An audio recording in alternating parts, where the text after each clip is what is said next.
예, 오늘 하루 중 정치 뉴스 알아보고 분석해보는 뉴스인의 아웃 시간인데요. 자, 오늘부터는 아주 매력적인 목소리를 소유하면서도 아주 건장한 등체 소유자죠. 이우영 아나운서와 함께하겠습니다. 어서 오십시오.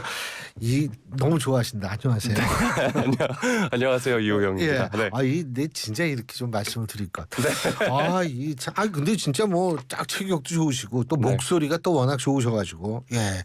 자, 오늘부터 이제 함께하실 텐데 제가 이제 좀 잘 부탁드리고 오늘 먼저 어떤 내용부터 얘기해 볼까요? 네, 오늘 첫 번째로 살펴볼 소식은 그런 말이 있습니다. 낱말은 새가 듣고 반말은 쥐가 듣는다는 말이 있는데 우리 정부의 당국자의 말은 미국 CIA가 들었다는 소식입니다. 네, 미국 현지 시각으로 8일이고 우리 시각으로는 어제 전해진 충격적인 소식이었는데요. 네. 미국 CIA가 우리 정부의 우크라이나 살상무기 지원 논의 등 동맹국 정부를 도감청해온 정황이 드러난 소식입니다. 정황이죠. 네. 예. 유출된 문건은 이제 미국 정보기관 보고서를 미 합동참모본부가 취합 작성한 것으로 추정되고요.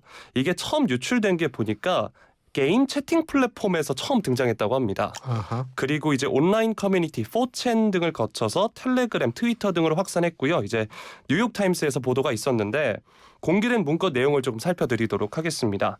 지금은 사임한 김성한 전 대통령실 국가안보실장 또 이문희 전 외교비서관 등 우리 정부 인사들이 한국 정부가 이제 저희 정부가 우리나라 정부가 살상 무기를 제공하지 않는다. 이게 원칙이었는데 이 원칙을 어기고 우크라이나에서 사용할 미군 포탄의 제공 여부를 논의한 대목이 드러난 건데요.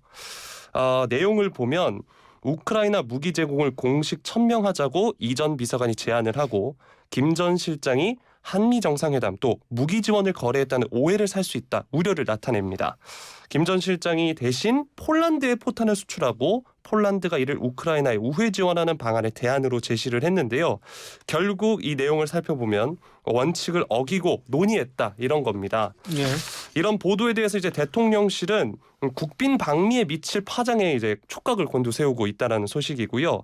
일단은 미국 국방부 또 법무부의 조사 결과를 지켜보겠다는 게 공식 입장인데 이 대응 방안도 고심하는 분위기가 감지가 되고 있고요.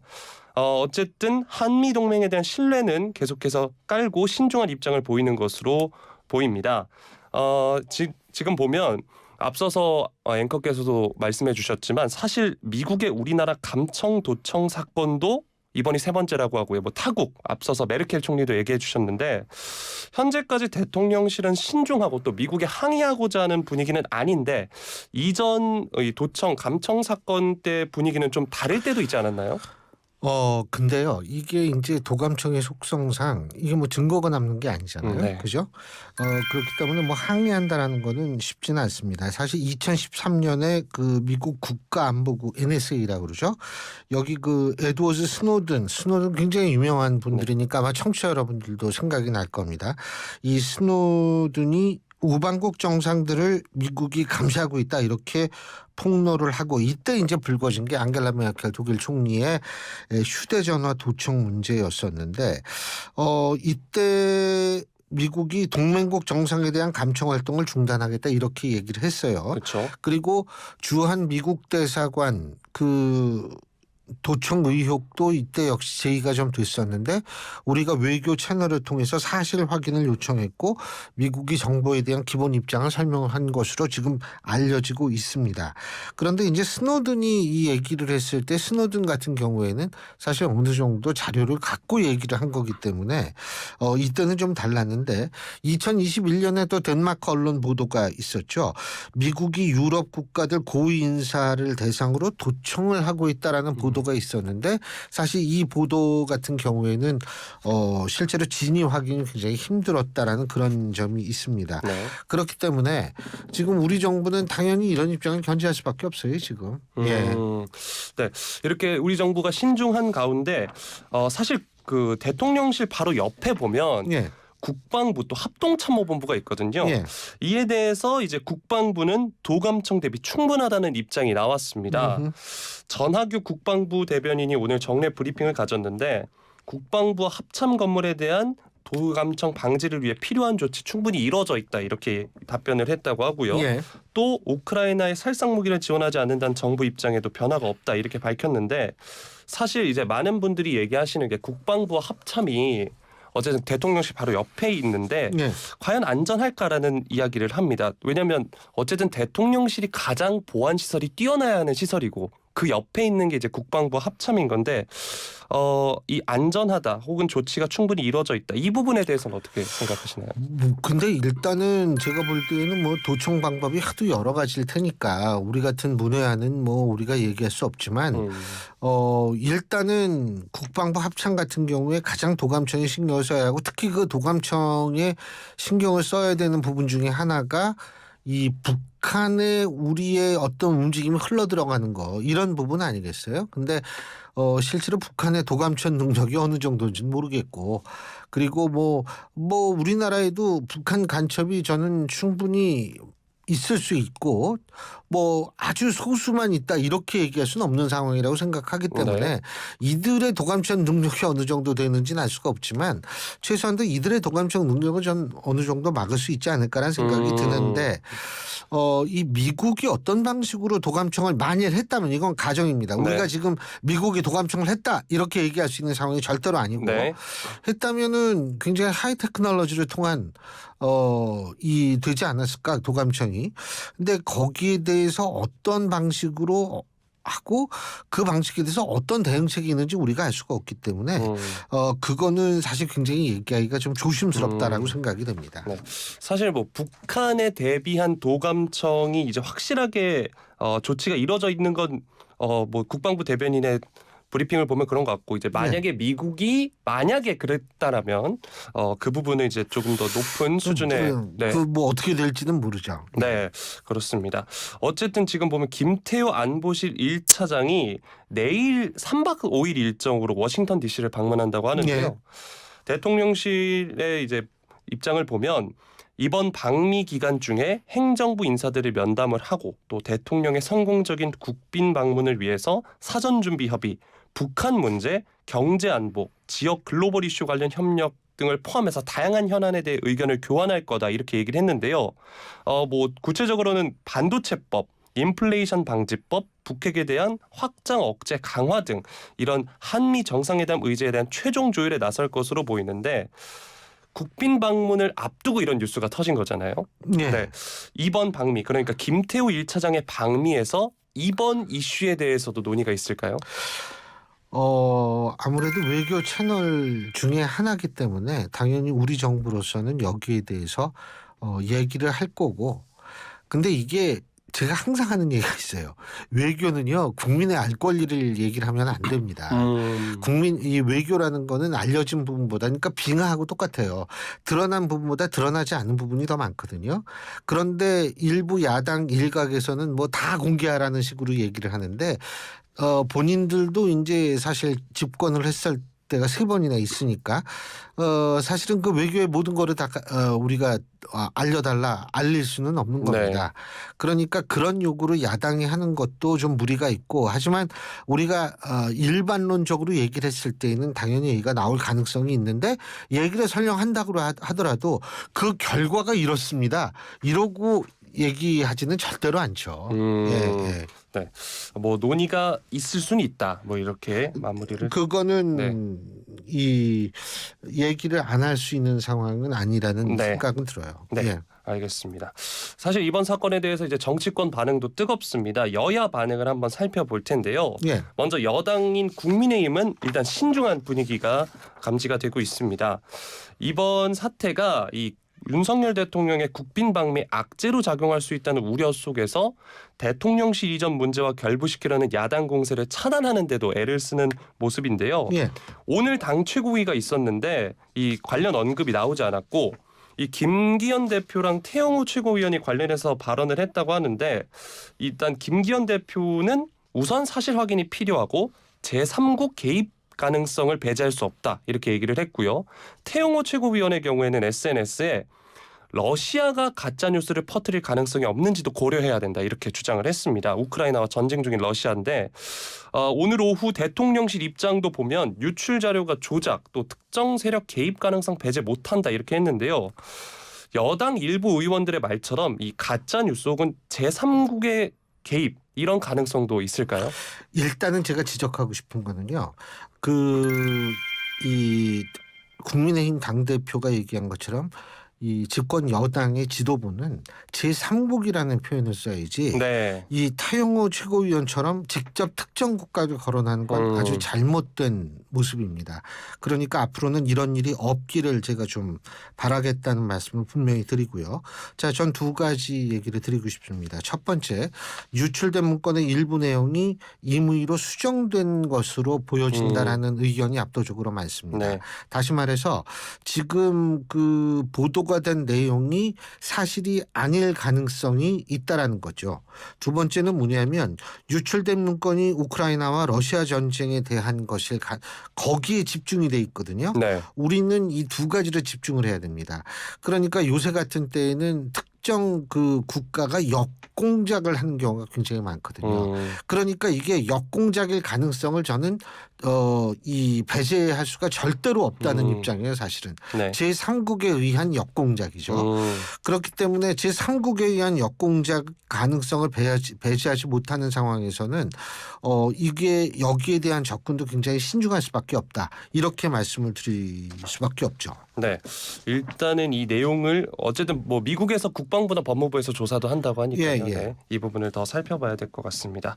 한편 이제 민주당은 윤석열 정부가 빚은 초유의 보안 사고, 안보 참사다 이렇게 맹공을 퍼붓고 있는데 즉각 관련 상임위를 열어서 진상을 따져 묻겠다고 압박을 하고 있고요. 오늘 박홍근 원내대표가 최고위원 회의에서 보도가 사실이라면 양국 신뢰를 정면으로 깨뜨리는 주권 침해, 외교 반칙인데 윤 정부가 단호한 대응은커녕 한가한 소리만 내뱉고 있다 비판을 했고요. 정청래 최고위원은 일본에서 뺨 맞고 오더니 미국은 가기도 전에 뺨부터 맞고 시작하는 것이냐 이렇게 얘기를 했고요.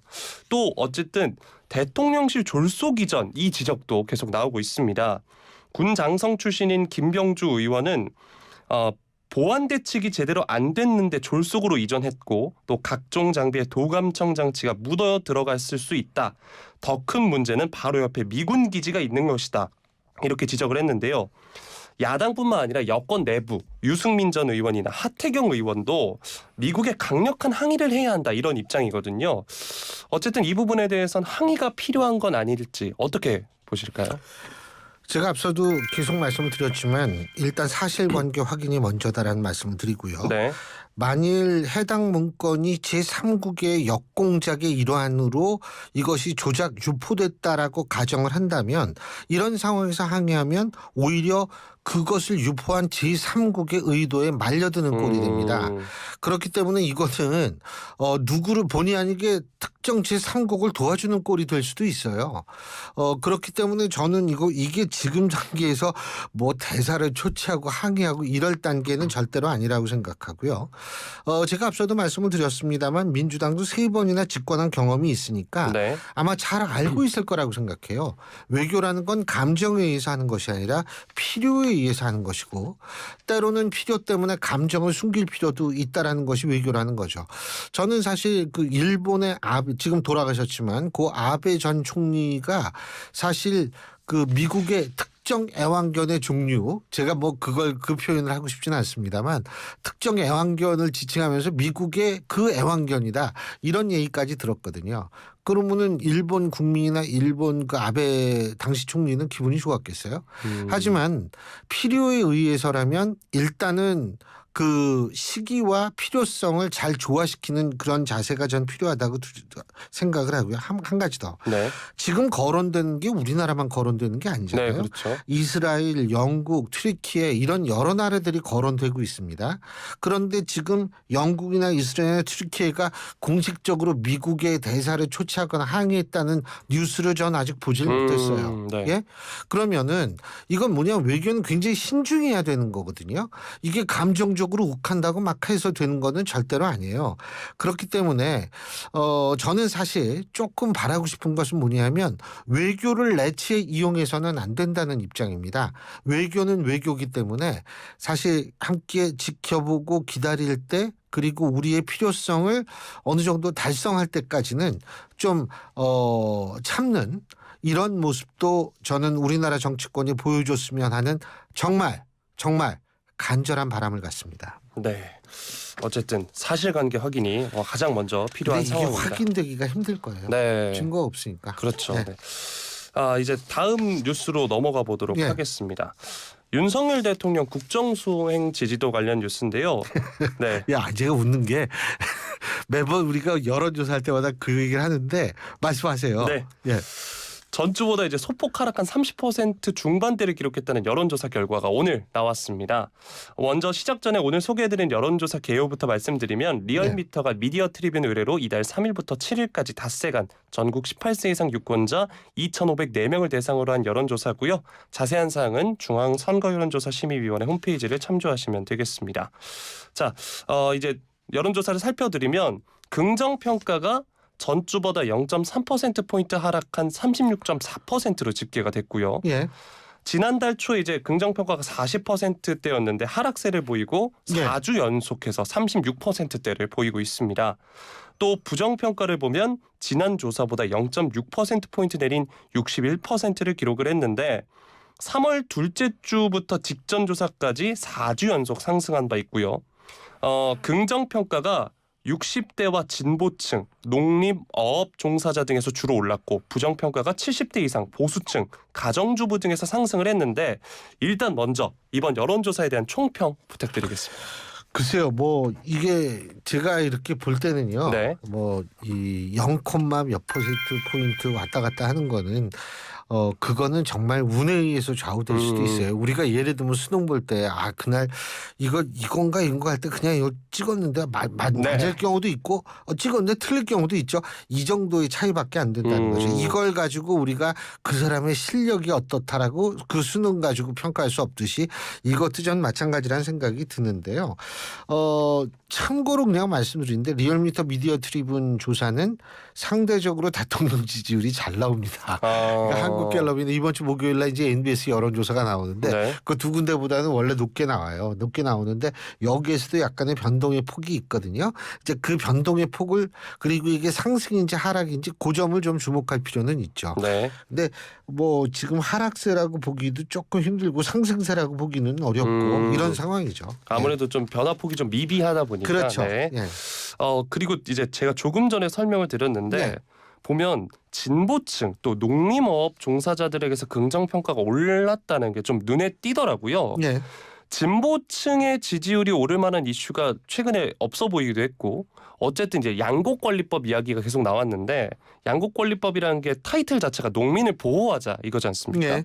근데 이에 대한 거부권을 행사한 게 정부고 그런데 정부에 대한 국정 지지도가 오른 게 사실 좀 흥미롭더라고요. 예. 어떻게 보시나요? 일단은 이 지금 양곡관리법의 주된 해당 계층은 농민 중에서도 벼농사를 짓는 농민이거든요. 근데 농민 중에 벼농사만 짓는 농민만 있는 건 아니잖아요. 그렇죠. 네. 예를 들면 다른 뭐 콩이라든지 다른 작물을 재배하는 농민이 사실 합하면 훨씬 많을 수도 있고요. 또 하나는 뭐냐면 축산업자도 농민입니다. 사실. 그럼 축산업 하시는 분들 같은 경우나 화훼업을 하시는 분들이나 하여간 벼농사 이외의 어떤 작물을 재배하는 농민들 같은 경우에는 상당한 소외감을 느낄 수밖에 없어요. 우리도 힘든데 쌀만 사줘? 우린 뭐야? 이렇게 될 수가 있는 거거든요. 네. 그렇기 때문에 바로 그러한 농민들의 생각이 여기에 반영됐을 수 있다는 거죠. 그래서 제가 항상 얘기하는 게 이거 아니에요. 그러니까 뭐냐면 작물을 딴 걸로 바꾸겠다든지 이럴 때 정부가 전폭적인 지원 같은 거를 해주는 거 이게 참 이러면은 사실은 다른 농민들도 그렇게 반발하지 않고 소외감도 안 느낄 거예요. 근데 이게 벼농사 쌀만 자꾸 사주겠다 그러고 딴 거는 그렇지 않으니까 다른 거 재배나 이 축산업이나 뭐 이런 거 하시는 분들은 당연히 거기에 대한 소외감을 느낄 수밖에 없죠. 그러니까 이렇게 된다면은 사실은 민주당의 기존 논리도 조금 바꿔야 될 겁니다. 네. 이게 민생 법안이다. 농민을 울리는 법안, 뭐 농민을 울리느냐 이렇게 얘기를 했는데 이 여론조사 가지고 조금 당혹스러울 수는 있을 거란 생각이 드네요. 네. 이제 보수층의 부정평가 관련해서도 이야기를 해볼 텐데 보수층의 부정평가가 올랐다고 설명을 들었고요. 또 긍정평가는 61.7%로 전주보다 하락을 하면서 올해 들어 최저치를 기록을 했습니다. 같은 기간 국정 지지도가 36.7에서 36.4%로 소폭 내린 것과 비교하면 낙폭이 유독 컸는데 예. 전체 국정운영 부정평가도 보면 다소 줄어들었거든요. 근데 예. 보수층의 부정평가는 오히려 33.2에서 35.9%로 늘어났습니다. 예. 이 윤 대통령이 사실 지난 1일에 대구 서문시장을 6번째로 방문하기도 했고요. 예. 또 이제 라이온즈 파크 가서 시구도 했지 않습니까? 예. 이제 보수층 현장 행보에 공을 들였는데 큰 효과를 보지 못한 느낌이거든요. 예. 이게 지지율을 얻지 못하는 이유가 어떤 거라고 분석을 하시나요? 일단은 저는 그 한국갤럽 여론조사 2023년 3월 28일부터 30일까지 조사한 거고요. 31일 날 공개된 여론조사입니다. 전국 만 18세 이상 1000명을 대상한 여론조사를 보면 지금 어떻게 되냐 하면 여기에서 이제 그 주관적인 이념 지형이 이렇게 쭉 나오거든요. 네. 주관적 이념 지형이 나오는데 주관적 이념 지형 조사를 봤을 때에는 우리가 흔히 보수라고 얘기를 하는 보수층이 한 31% 정도 나옵니다. 그리고 이 소위 말해서 이 어떤 이 무당층이라고 네. 얘기하는 중도층이 40% 초반대가 나오고 보수층이 20% 중반, 진보층이 네. 20% 중반 정도가 나오거든요. 자, 그렇다면 31%가 보수층이다. 그런데 그 다음 주에 나온 한국갤럽 4월 4일부터 6일까지 조사했고 만 18세에서 1000명을 대상으로 조사를 했고요. 4월 7일 날 공개된 조사 딱 보면 딱 31%예요. 네. 그 얘기는 뭐냐면 보수층이 어쨌든 아직까지는 윤석열 대통령을 떠나지 않고 있다라는 것을 이 두 가지 여론조사를 비교해 보면 알 수는 있거든요. 네. 그런데 이제 문제는 뭐냐? 문제는 뭐냐면 이 중도층이 이쪽으로 와야 되는데 중도층의 흡수를 지금 제가 말씀드린 두 한국갤럽 여론조사를 비교해 봤을 때는 오히려 민주당 쪽이 좀 더 붙었지. 이게 국민의힘이나 이 정부 여당 쪽으로 붙지 않고 있다는 거예요. 네. 지지를. 이게 지금 저는 굉장히 심각한 문제라고 생각을 해요. 다시 말해서 지금 대통령이나 국민의힘은 보수층 지지만 가지고 버티고 있는 거거든요. 근데 이렇게 돼가지고는 좀 힘들죠. 예. 네. 중도층의 흡수를 못하고 있다. 못하고 있습니다. 네, 말씀해 주셨습니다. 이제 다음 뉴스 넘어가 예. 볼 텐데요. 50억 클럽 이야기 해보도록 하겠습니다. 대장동 50억 클럽 의혹 특별검사 법안 논의하는 국회 법제사법위원회 법안심사 1소위 회의가 오늘 국민의힘 의원들의 불참 속에 파행을 했습니다. 예. 지난 6일에도 이제 더불어민주당 단독으로 진행된 바 있는데 이제 내일 법안심사 1소위를 민주당이 열어서 이제 의결할 거라고 하는데요. 어쨌든 민주당은 4월 임시국회 내 특검법 처리를 위해 최대한 노력한다는 방침인데 국민의힘은 계속해서 이제 반대를 하고 있고 오늘 법사위 간사인 정점식 의원이 항의하는 내용의 성명을 발표하고 중도 퇴장하는 모습도 보였습니다. 예. 민주당이 이렇게 4월 임시국회에서 특검법 처리하겠다는 입장인데 법사위원장도 또 여당 소속이지 않습니까? 예. 전체 회의 통과가 어렵지 않을까요? 어렵죠. 근데 네. 이제 가장 중요한 건 지금 정의당의 스탠스가 제일 합리적이라고 보이거든요. 네. 뭐냐면 50억 클럽이라는 것이 이게 대장동에 파생된 사건이기 때문에 그 당사자 의혹을 받고 있는 당사자가 포함되어 있는 정당은 전부 배제해야 된다. 논리적으로 맞거든요. 네. 국민의힘하고 민주당 배제돼야 된다. 오케이. 전 그게 합리적이라고 생각을 하고 또 하나는 뭐냐면 법사위를 통과하지 않으면 안 된다. 패스트트랙 태우면 안 된다. 그것도 맞아요. 왜냐하면 법적 절차가 정당함이 없이 물론 패스트트랙도 정당하다고 얘기하면 할 말은 없어요. 하지만 패스트트랙 말고 패스트트랙은 최후의 방식이고 정상적인 방식으로 뭔가를 이루려고 한 다음에 여론이 야 이게 뭐냐라고 했을 때 태우는 거는 괜찮지만 처음부터 태우겠다고 얘기하는 것은 사실 논리적인 이 타당성이 없거든요. 그런 차원에서 본다면 정의당 스탠스가 저는 제일 합리적이라고 생각을 하는데 이게 어떻게 될지는 제가 볼 땐 정의당 그러니까 특검 추천권을 정의당에만 주느냐 뭐 이런 것들에 의해서 좀 많이 영향을 받을 거라고 봐요. 네. 예. 그래요. 오늘 여기까지 얘기를 해볼까요? 네, 알겠습니다. 오늘 처음인데 네. 아주 좋네요. 수고 많이 하셨어요. 네, 감사합니다. 고맙습니다. 고맙습니다. 예. 지금